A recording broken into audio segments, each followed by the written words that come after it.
You have a new message from an ancient treasure.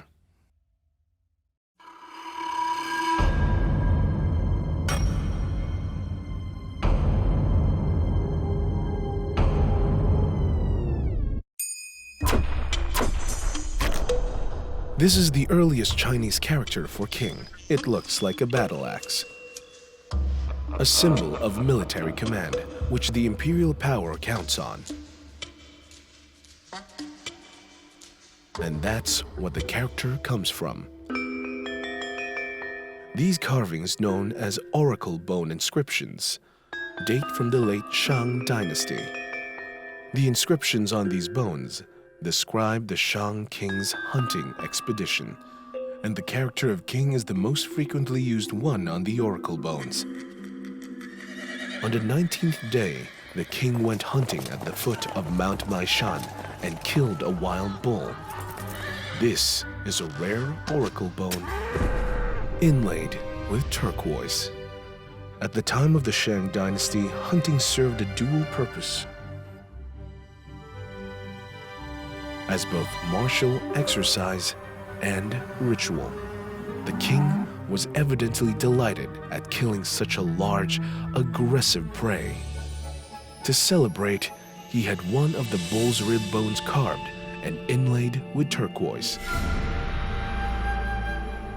The Shang king defined the will of heaven through turtle shells.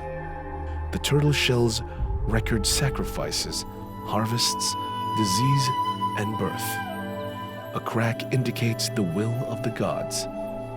As the religious instruments, guarding oracle bones was a sacred duty. 4,000 different symbols have been identified, carved into 154,000 bone fragments, and 1,500 have been deciphered, enough to reconstruct a day in Shang family life. In the morning, the husband gets out of bed. His headpin identifies him as the head of the household. He bends over the water to inspect his reflection. He leaves to go hunting, swinging his arms to walk faster. In the forest, he uses his ears to listen. It's a deer.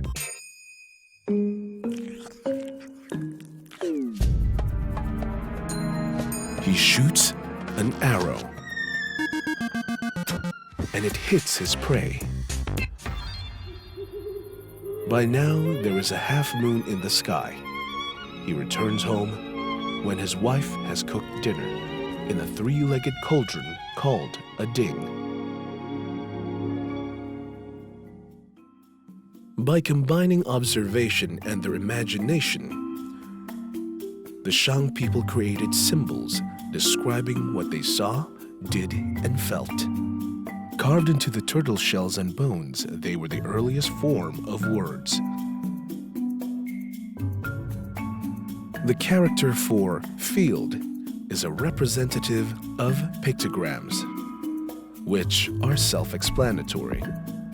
Other ideograms build on this concept. A short line above a long line means up. A short line below a long line means down. Associative compound characters combine two or more ideograms. The symbols for a bottle and liquid together indicate wine. Phonosemantic compounds were formed by cooperating the radicals, indicating sound and meaning. As the oldest known mature form of writing in China, oracle bone inscriptions became a means of recording information.